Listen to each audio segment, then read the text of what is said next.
Hello, everybody. Welcome to the show, which is Radically Loved Radio. I almost grew a blank for a second.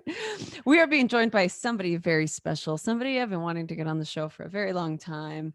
Amberly, thank you so much for being here. I am smiling so big right now, my face hurts. This is honestly a freaking dream come true. Do you know how long I have dreamed about being on your show? I'm not even kidding. Oh, thank I you so much. freaking love you and this is such an honor. So thank you for having me here to share with your amazing audience because I know you just have such a beautiful tribe of people and I feel honored.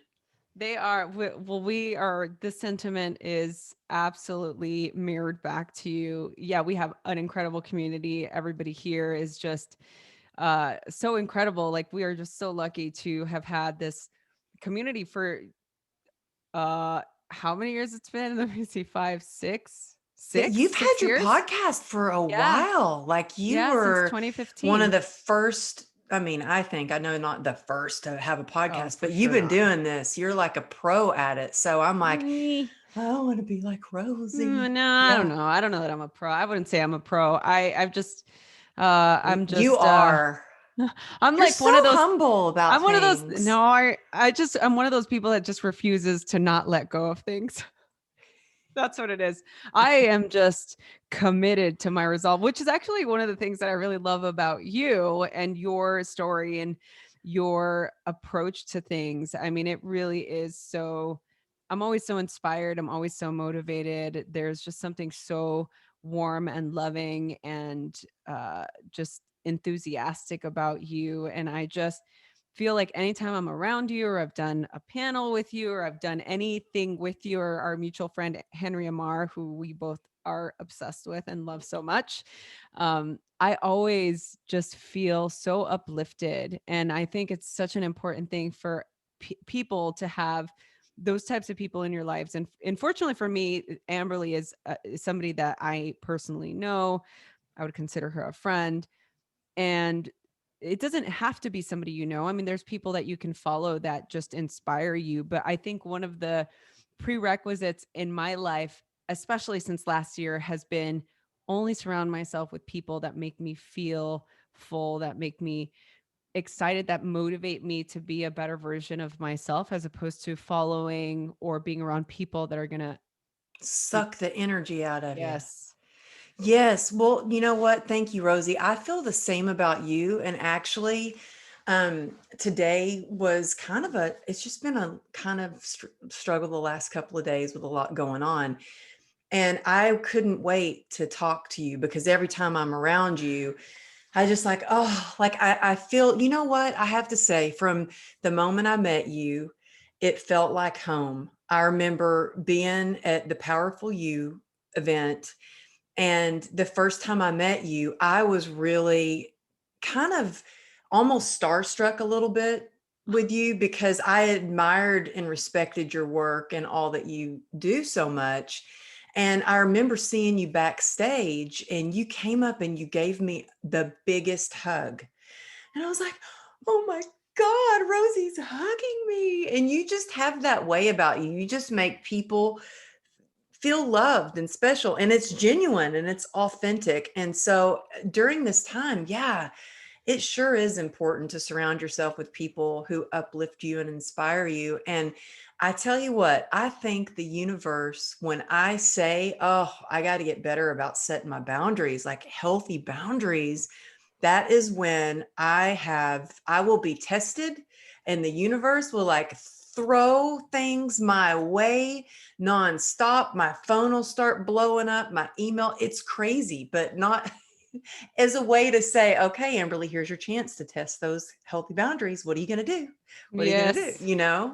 Yes. I mean, what is your experience? I mean, just there's so many different things I want to talk to you about. What is your experience? And the reason why I'm bringing this up is because I've recently had to reevaluate a few relationships in my life that I realized, this whole outgrowing friendships or outgrowing Mhm. people in your life is a true thing that happens. And I think it's important for us to really assess that. And just because we're on this topic, um, identifying what those things are for yourself can be very tricky. So I recently had this experience where there's a person that I've been friends with for a really long time, many years, and um, I just felt that the relationship was very asymmetrical. It started to feel very like there wasn't any, and there are times where sometimes you are the giver, you're the receiver in a relationship. It happens like that with Mm-hmm. romantic relationships, with friendships, but it just felt like over the course of the last 5 years it's been just one-sided. And I'm a very patient person, I'm a very giving person, and it just seemed like I don't know that this is going to ever equal out. And I finally had to have a conversation with them and say, I think I need some time because this isn't feeding me, this isn't helping me, this is actually causing me a lot of anxiety and stress. And I'm sure nobody likes to hear that. And I was a lot more gentle in how I said it. But it doesn't bring any bearing on how I actually feel about the person, because I love this person very much, but I just can't have them in my life right now. Does that make Well, sense? oh my gosh, yes, that makes sense. And I had to have a difficult conversation, and I have a lot of patience, but I think for me, I can tell sometimes you fool yourself and you're like, oh no, they're really a good friend and I enjoy seeing them. But I know if somebody in my life is, if it's like a giving, loving, healthy relationship, or if it's somebody I look forward to seeing too, just by the way, if I see their name pop up on my phone, and if my first reaction is, oh my God, it's Rosie. Oh my God, Rosie's texting me. Or if it's, oh God, what do they want? Yeah. I know. Like, I feel like my head will try to like tell me different things, but your gut never lies and your gut knows the way. And I've been trying to get better about slowing down my mind so I can listen to my body. And I always feel better. Like, I'm really, I like friendships where you can be totally upfront and honest. I like people to give it to me straight. Like, even if it's going to be hard for me to hear, I want to learn and grow and know how I screwed up and how I can make it better. But I recently had to have a conversation where I had to let go of a client, and it was just too much, and it was out of my scope. It was not something that I was practiced in dealing with, like mental disorders that a Oh, therapist should wow. handle. And it got really tricky. And I'm really nice until like it comes to the point where I have to really stand my ground. And then like my husband says, oh, well, I don't want you to go Texas on me. You know what I mean? So I try to have those conversations before the Texas comes out and it Right. gets ugly.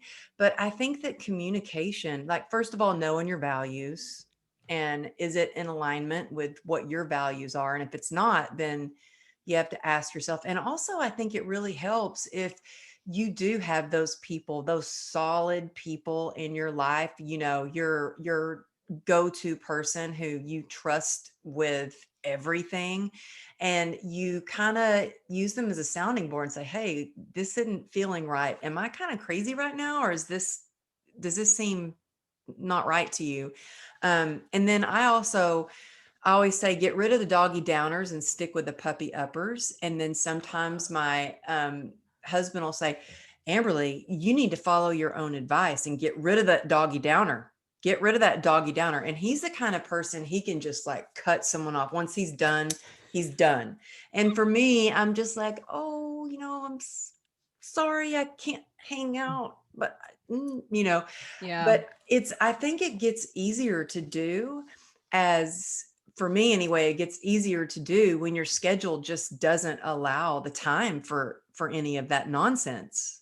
Yeah. You know what I mean? Like, Yeah. I don't have time for that drama. Like, it's a perspective shift where it's like, I don't know. I just feel like communication, as hard as it is, always feels better when you're done just saying how you feel and being truthful in the situation and getting it over with. Yeah. I mean, honestly, yes, I 100% agree. You said something so key, and I want to pull that string a little bit. You're talking about our gut knowing and really having that sense, that connection, because I 100% agree with you. There's so much, for me growing up, trusting my gut was never something that I learned, because I was always trained as a Catholic person, Catholic child, that you have to obey the rules, that you have to do as you're told, that you have to, be polite and be courteous and, be a good person. Not to say that any of those things are bad, but your own value system is being tried, or you're not wanting to do something, or somebody's asking you to do something, And and it doesn't feel right and you know right. it, but you question it. Yes. Because I grew up the same way. I mean, in the Bible Belt, and sexually abused by my stepfather. And it was like, this obviously does not feel right. And he'd say, no, this is right. This is how fathers teach their daughters. This is right. So I learned at a really young age to not only not trust my gut, but then also you don't say anything about it. Like, don't Mm. be a burden, don't cause any problems, hide your crazy and be a lady, like, and, pretend everything's okay. But on the inside, you're like, this does not feel right. So it's taken me a long time and I'm still learning to listen and trust my gut. Is that hard for you sometimes to like Yeah. listen and trust your gut? Oh, absolutely. I mean, even I feel like I've gotten better, but I mean, that having a traumatic experience like that is really intense, because there's that cognitive dissonance, right? That's happening, where you have somebody that's your authority that's Hmm. doing something that is innately uh doesn't feel right, but then they're telling you that it is. So there's this not knowing. I mean, yeah, it's such a hard thing. I mean, I got myself in some really terrible situations when I was younger, and yeah, I was not I feel like that's one of the things that as children you really need to sort of teach as the number one sort of framing light to look for. Hey, what does your body feel like? How's your body reacting? How long did it take for you to finally like say something when the abuse was happening? Like, and how did that help shape your, because I look at you as somebody that's really empowered, that says what they want, that it's like you are this like go-getter, you're motivating, you're positive, like, and I know that you've openly spoken about, being in the highs and lows, and I'd love for you to share with the people listening, if they don't know your story, a little bit of the events that kind of led you to this path. But yeah, I mean, I'd like to start back when when were you finally able to express the abuse was happening, like what that Well, entailed. I was so little, and first of all, I love that you said I think we should teach our children to really honor that. And let me tell you, my husband being a cop, his gut, I'm always like, oh my gosh, how did you know that? How could you read that person so quick? How did you know they were like that before you even got to know them really? And he's like, I've been a cop my whole life. It's what kept me alive. And Ruby, our 12-year-old, let me tell you, she has a very, like, she knows right away, like, there's some shady areas here in Woodland Hills. Yes. And when we're out riding our bike, she's got like that super spidey sense, like her dad for sure. And she can spot someone like 100 feet away or yards away and like far. And she's already like, oh, we're going the other way. Like, she's unbelievable. And you know what? She's really good with animals. I think that's one of the reasons that makes her such a good horseback rider, because she's very in tune with her feelings in her gut. So I just love that you said that. And I think it is so important for kids to have that. And for me, when both my daughters, I have an older daughter who's 25 and then Ruby who's 12. And both of them, when they were age 8, I went through like this triggered thing. Mm. And I didn't realize it, but it was because they were the age that I was 8 years old when the abuse started to happen, and something like this mama bear protective thing came over me, like, and I think I just wanted to kind of protect my inner child or something. I don't know, but both of them, when they hit 8, the same thing happened. But when I was 8, it started happening, and I didn't tell anybody because he was scary and he was big, and he said that he had a gun collection and a knife collection, and he was like this army drill sergeant guy and was prepared for the end of the world. He was one of those guys who Mm. had enough ammo and Yeah. water and food, and he was psycho, and he told me he would kill my mom, Wow. and I believed him. And so finally, by the time I was about 13, I got up enough courage to tell my dad, which took a lot of courage. I think I was about 13, and I told my dad, and I said, Dad, you have to promise not to tell anyone, because he said he would kill mom, but this is what's been going on. And my dad didn't do anything. Like, Mm. that was a cry for help. Yeah. And it was the hardest thing to write about in my book because I didn't want to hurt my dad. I didn't want to hurt my mom. My stepdad has passed away. Um, but since I wrote about that in the book, it has really healed my relationship with my dad fully. Like, we've been able to openly discuss it. And he's like, I am so sorry. He goes, you made me promise not to tell. And I was like, but I didn't mean that. But Yeah. Right. the thing that it really taught me was, at that time, I was like, then I'm going to have to just fend for myself. I got to take care of myself. And I became very self reliant. So one day, my stepdad came into my room and he threw me on the bed and he grabbed me by the hair and threw me down.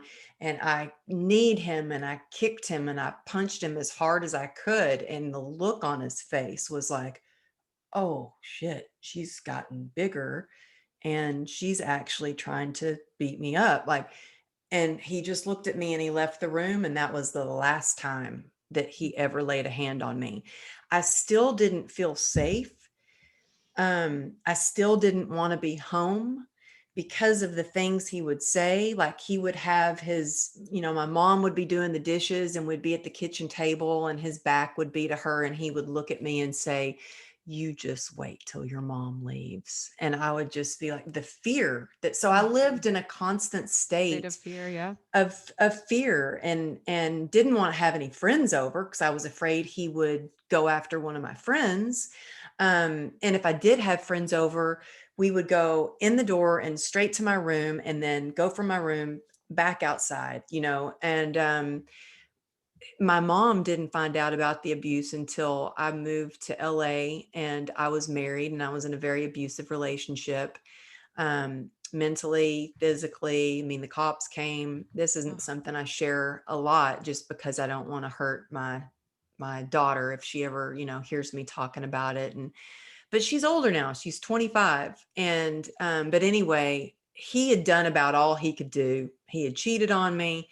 He had taken all my money. He had beaten me. He had called me names. There was nothing left to do, really. He couldn't hurt me anymore. I was kind of numb to all the names he had called me and all of that. And I'd only confided in two people and told, two people about this abuse. And I told him what had happened because in the middle of the night, I didn't realize, but he worked late at nights and he would come home and try to wake me up, and I would jump up like I was ready to fight him.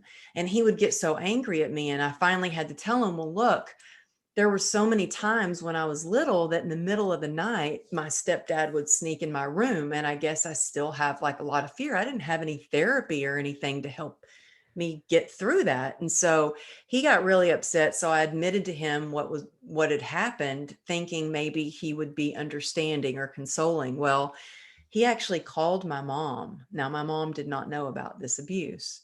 He Oh, called my mom and he said, "Do you know what your husband did to my wife?" And I was like, "Oh my God." And she calls me and she said, "Well, Amberly, is that what happened? Is this true?" And I said, "Yeah, mom, it's true." And she went, and I was always afraid that he would deny it. I didn't want to hurt my mom. I was afraid he would deny it. She went back, and my mom is the sweetest, like Southern belle. She's like the sweetest lady you'll ever meet in your life. And she said that she went and he was asleep on the couch, and she went and she punched him as hard as she could.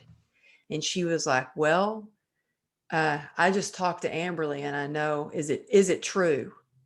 And he looked and he kind of looked down. She goes, "Well, I guess it is then." And she got on a plane the next morning and flew out to see me in California.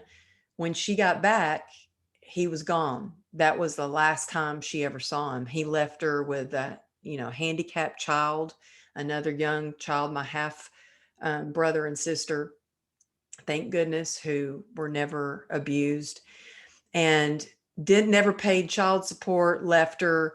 And he actually, I used to have these feelings of, oh my gosh, maybe he's around here somewhere. yeah. He ended up living about an hour away from Woodland Hills. And he actually passed away. He died of testicular cancer. Can you believe that? And I think what really helped me get through that is, you know, finally talking about it, finally my mom knowing. And I remember I went to a therapist finally, and it was because I was going through a divorce, and I went How to a how old were therapist. you? Oh my gosh, I was probably 25, Okay. 26. And I said, "Oh yeah, but no, no, no, no. But I've handled all that." And she started asking me questions, and everything she asked me, I was like, "Oh, wow." I realized I had not dealt with it at all. Like I had done nothing but run from it, stuff it down, try to, and that's, I had turned my coping mechanism when that happened was, well, I'm just going to be an overachiever and I'm going to get straight A's. I'm going to be class president. I'm going to, choreograph for the drill team and the cheerleading squad and the drama. And I was Miss Greenville High School, and actually, honor student. And that was my way of feeling better, was to do something productive. And I lived at the dance studio, so I danced because that made me feel good to dance. I ran track and I got better at running because, man, that running was fueled by fear and anger. And when I would win, it made me feel stronger and more confident. So the more I felt that way, the harder I ran. And then I set a state record in Texas for running the fastest mile. And it was like, I did all these things and I was like, I can't wait to get out of Texas. I'm going to make something of my life. And I came out to California, and I didn't realize I had been running from so much of it until I was stuck in a hospital bed. And I think what really healed that, and in the middle of writing my book, when it really was like, holy cow, this is cathartic, which I know you've been writing, and I'm like, it's very cathartic. It's, and you, things that you thought you dealt with by confronting it, by confronting the person who did it, by talking about it to other women you trust, by going to therapy, by reading books. But when you write about it, it's like, whew, it was one of the most healing things I've ever done. And so it was hard, Yeah. but it's, I can talk about it with no shame. And, I know that when I first got my book back, you get The they galley. send you the galley, and you look, and my husband looks at the back and he goes, "Wait a minute. Do you know they put on here sexual abuse survivor? You need to talk to them about that." I said, "Well, honey, it's in the book. Maybe you should read the book." I'm going to talk about it. And my mom really had a hard time with it. She said, Amberly, can you please write, if I would have known, I would have done something about it. And I said, Mom, I know you would have, but this isn't a book about coulda, woulda, shoulda. This is about, this is what happens. And it's really up to us to choose what we're going to do with our life, no matter what our circumstances are. We Yeah. don't have to walk with our head held down. We don't have to let that shame weigh us down. And I can't tell you how many people have come to me and said, thank you for writing about that, because that happened to me too. Like moms at school. At first I was like, oh my gosh, I'm pushing sin to the publisher. This is going to be it. All those PTA moms are going to know. And can I tell you, when we shine the light on shame, it's like, yeah, that happened. And it happens to a lot of people. And we got to start talking about it. Like when you shine that light on shame, that shame can't survive it, and then you meet other people. Because a lot of times, you feel like you're the only one going through that horrible experience. But then you realize there are so many people who have been through something so similar, and you're not alone. And I think that helps too, just knowing you're not alone. Yeah, I think that's one of the biggest thing, especially in this self-development community, the spiritual community, this wellness community.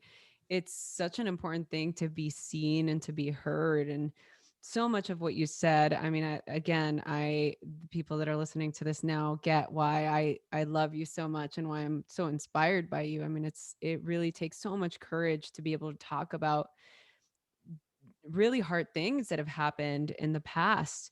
Um, and yes, writing is such a cathartic thing. That was going to be my next question, is how much of this stuff was coming out for you. I know that for me, writing it was, I had to write everything and keep telling myself I can take it out later. Like I can always take it out. I'll take it out. Or if it feels a little too real, then I'll take it out. But then I was like, well, that's the whole point, is to be real and to be honest. How are you going to take out the parts that are the most raw, that are the most real? Those are the parts that people will relate to the most, because they have the same experiences. Um, can you just tell everybody, because I know how you wrote the book. Can you tell them, everybody, that you actually wrote the book? Yes.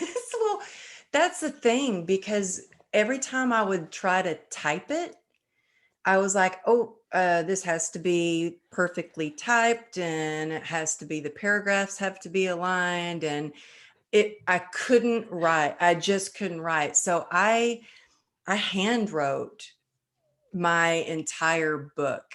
And then, so I originally started to try to write my book, and I didn't even own a computer.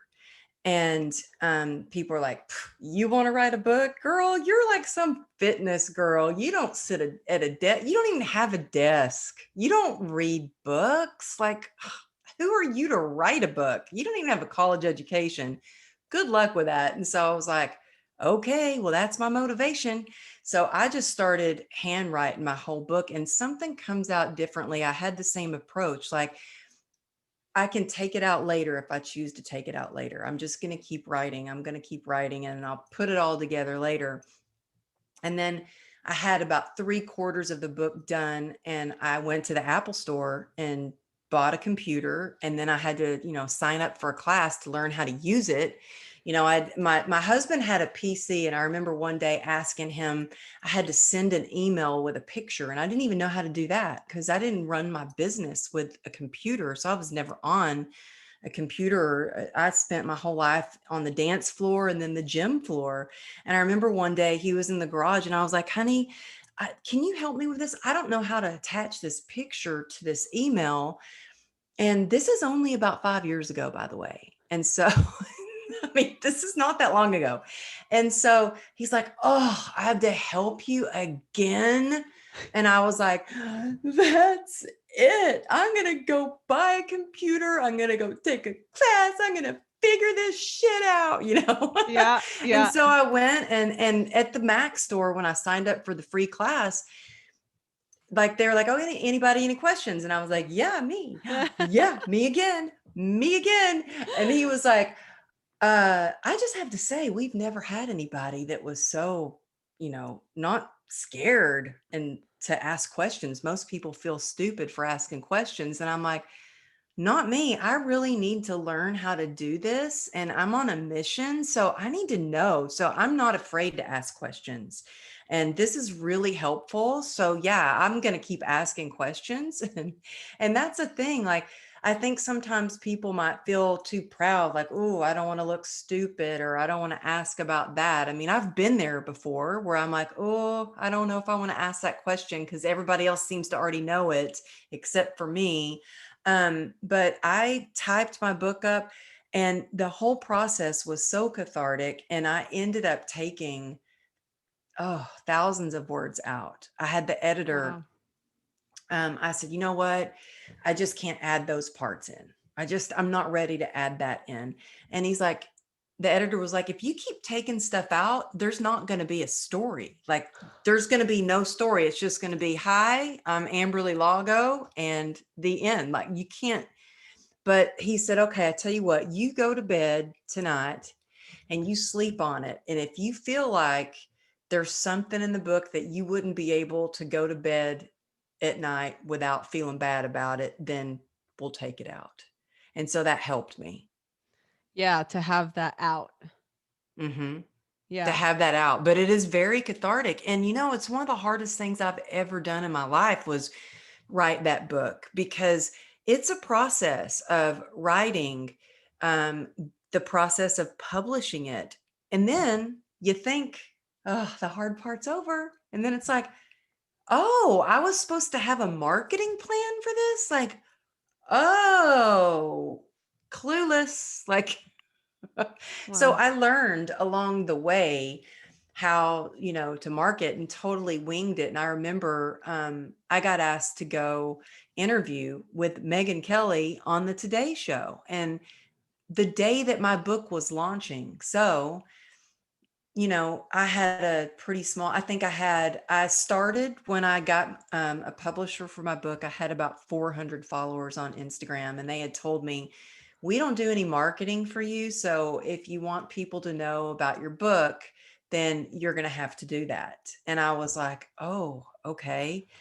I don't really know how to do that. So let me figure this out. And so I started trying to figure out how to use Instagram. I mainly had an account so I could stalk my oldest daughter and see what she was up to. Naturally. Yes. Naturally. Yeah. And Yeah. then I was like, if I want to get serious about this, I have to really start. And so I did. And I started posting every day. Like, I made time in my day to post when it worked for my schedule. And that happened to be at like 6 or 6:30 in the morning, before the rest of the house woke up, before I went to work, before, Yeah.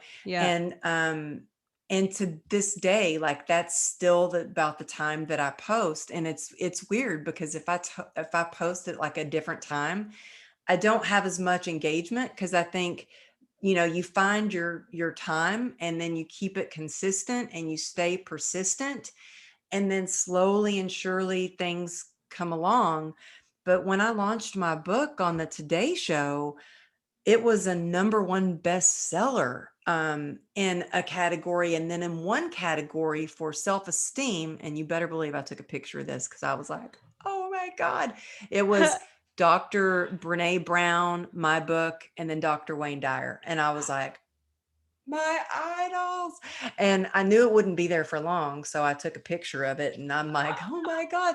But I just share that. The only reason I share that is because there's so many people that want to write a book. I know somebody's listening right now. I know who you are. You're listening and you're hearing me right now. And this is your sign to write your book, because you never know whose life you're going to impact by sharing your wisdom or your story or your journey. And I think that you all have, everybody has this purpose and this message, and the world can that needs to learn from it. And so I think it's so important that I share kind of how I wrote my book, and that, I had so many naysayers, to keep going, tapping into your why you want to write the book.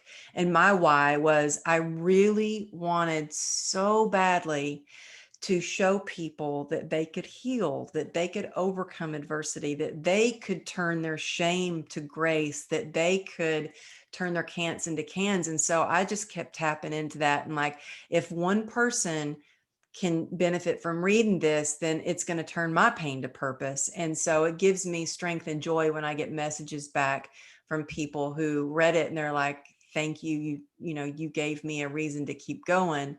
And so if somebody like me, who didn't even know how to attach a picture to an email like 5 years ago, can write and publish a book and get on the Today Show, I'm telling you, anything is possible. So write your book. Here's your sign. Do it.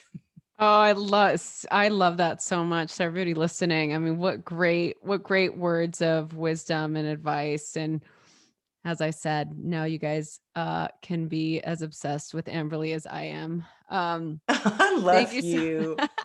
thank you so much. I'm just looking at the time, and I know we need to wrap, but I again am so constantly just inspired by your way of showing up.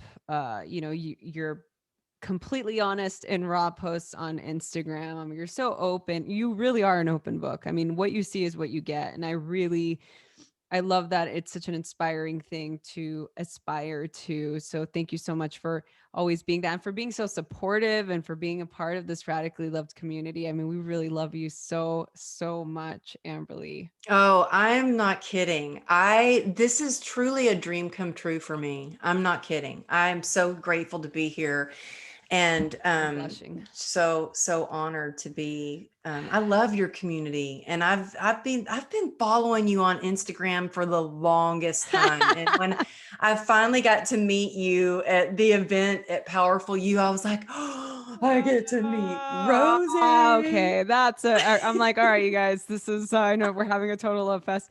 I have a final question for you before we wrap. And I know that this is just the first conversation of many. I want to continue these conversations with you. And I know the audience is really going to respond. And for those of you listening, please go get Amberly's book and listen to her podcast.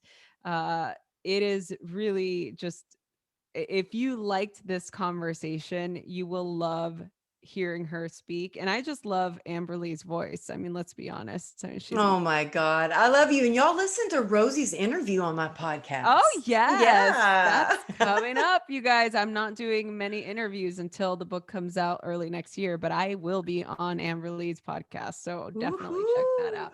out. Also, before we conclude, if people want to reach out to you, where can they go for more information, and let the audience know what the name of your book is? Yeah, you can reach out to me at amberlylago.com, or just email me at amberlylago.com.